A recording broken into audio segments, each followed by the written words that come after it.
फकीर पियो अचे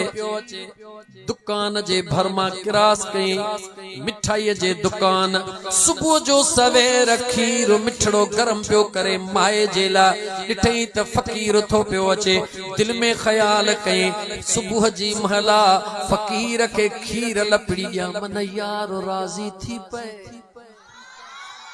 सॾु कई फकीर हेॾे आ फकीरड़ो आयो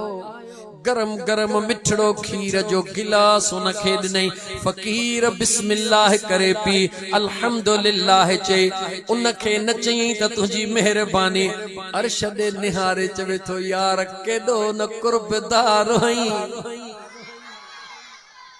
केडो न कुर्बदार हई रस्ते वींदन के सड़ड़े मिठा खीर पियो प्यारी फकीर रवानो थी वयो अगते हलियो अग्यां को जोड़ो अची रहियो हुयो नौजवान पांजे कहीं घरवारी सा या कहीं भी औरत सा गॾु अची रहियो अल्लाह जी ज़ात बेहतर थी ॼाणे हो पांजे मौज मस्तीअ में अची रहिया हुया फकीर पांजे मौज में वञी रहियो हुयो जॾहिं फकीर लठड़ी हणंदो पियो वञे अजीब इत्तिफ़ाक़ अहिड़ी जगह तां गुज़र थियो जिते पाणीअ जा छंडा हुया फकीर लठड़ी हणी जो पियो वञे उन पानी जा छंडा निकता औरत जे कपड़न के लगा हमराह नाराज थी वयो हकल ॾेई करे फकीर के ठका हिते चमाट कढाई फकीर गिटड़े के खनी करे उनखे न चई त चमाट छो है मथे निहारे जिथो वाह यार तुझी मर्जी केडी मल सदड़ा करे खीर पियो प्यारी केडी मल बेडो हिनखे गलन में चमाटू पियो हणई वाह यार तुझी मर्जी अञा इए चई थोड़ो अगते हलियो उन औरत जो पैर खिसकी वयो गाटे भर किरी गाटो भई माही मरी वई हमरा वठी दाहूं कयो ओड़ो पाड़ो कद थे वारो कयो ने फकीर के घिले अचो इन फकीर मुझे घरवारी के मारियो आ फकीर के मानू वठी आया फकीर तो मुझी घरवारी मारिया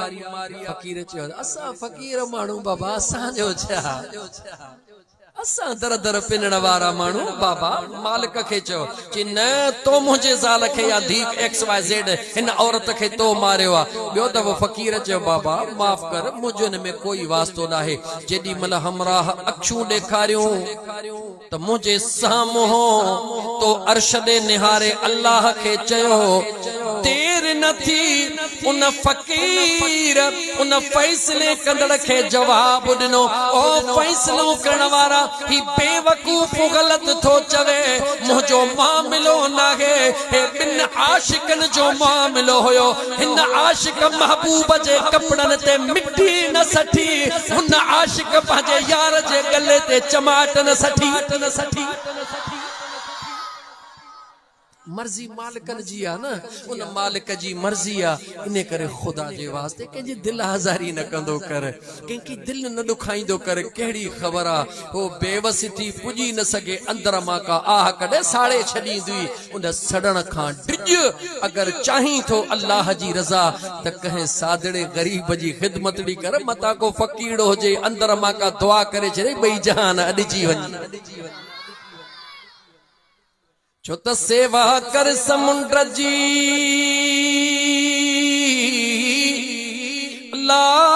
लाज ते जरब गई थो जवाल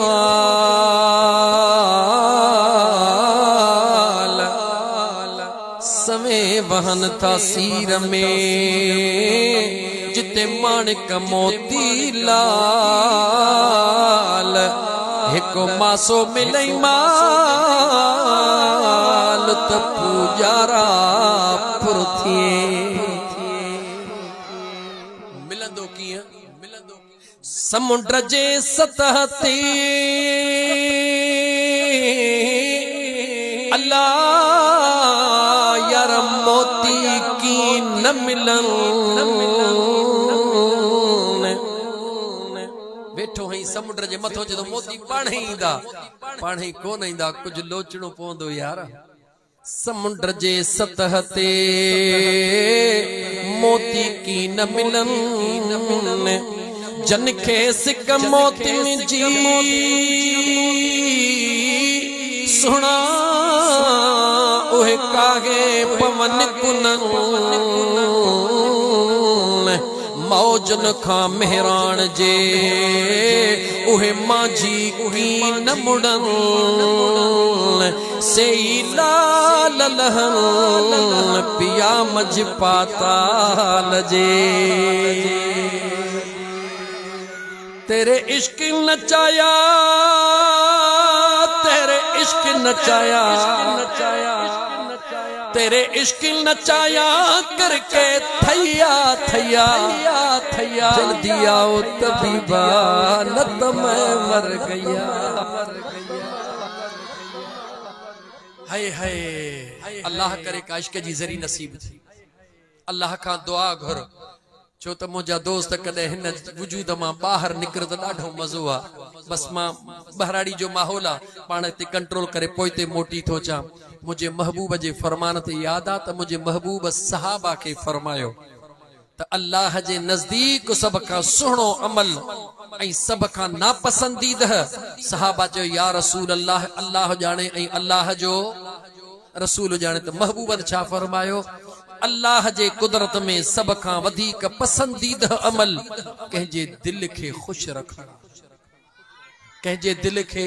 खुश रखना ऐं अल्लाह जे कुदरत जे नजदीक सब का नापसंदीदा अमल कंहिंजे दिल के रंजाइणा। हाणे मर्जी तुंहिंजी आ सजण साईं जे चरे फ़कीर तोखे पैगाम ॾिनो हाणे तुंहिंजी मर्जी आ वणई त हीअं वञ वणई त हीअं वञ। अल्लाह जी ज़ात शलतो असांखे हिदायत नसीब फरमाए।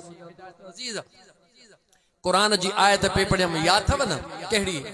अल्लाह पांजे बानन जो निशानियों बयान कयूं पे अल्लज़ीन यमशून अलल अर्द हौना। ये सॼो मौजू इहो हलायुम त ज़मीन ते हलो पर धीरे धीरे तकब्बुर न वॾाई न ज़मीन के अल्लाह वला तमश फिल अर्द मरहा। ओ कुरान खोल मुसलमान वला तमश फिल अर्द मरहा इन्नक लन तखरिकल अर्द वलन तबलुगल जिबाल तूला। अल्लाह तो चवे जमीन ते सुकून सां हल ऐं जमीन ते आकड़ी जी हलण वारा रब तो चवे तू केडो बि मोतबर थी हल मुझे जमीन के चीरे को न सघंदे केडो बि आकड़ी जी हल तुझे पेरन में मां रब एतरी ताकत कान ॾिनी आ जो तू लतहणी जमीन चीर जी वञे हरगिज़ न। अल्लाह फरमाए तो हा हा उहे मुझा महबूब बाना तू जोर सा पेर हणी त जमीन जी दस उडाम दिया पर मुझा महबूब बाना रुगी इशारो कंदा हल जमीन त छा पर पानी भी टुकड़ा टुकड़ा थी बीही रहंदो आ। वलन तबलुगल जिबाल तूला रब तो चवे जबलन दे निहार तू केतरो बि मोतबर थी न जबलन जेतरो लंबो न थी सघंदे इनन जेतरो मोकरो न थी सघंदे। मां अल्लाह ओह हा जंहिंजे आॾो हे जबल बि ही चहन हेठ बीठा हन इन करे रब चवे तो मां अल्लाह जे फर्श ते वॾाई सां न हलंदो कर तकब्बुर सां न हलंदो कर मां अल्लाह जे फर्श ते हली त कुछ इंसान थी हलंदो कर इंसान थी हलंदो कर। वरी जुमलो तो चवा इंसान थी हलंदो कर छो इंसान मिट्टी जी पैदाश खलक़तहु मिन नारि व खलक़तहु मिन तीन। ओ मिट्टी जो इनकार करण वारा शैतान रड़ करे चयो मौला हे मिट्टी जो बनियल मिट्टी हेठ किरंदी आ मां बाह जो बनियल आ बाह मथे उडामंदी आ। अल्लाह जे ज़ात फरमाइस ओ बाह मां बणजी फख्र करण वारा फख्रुज मिनहा फइन्नक रजीम व इन अलैक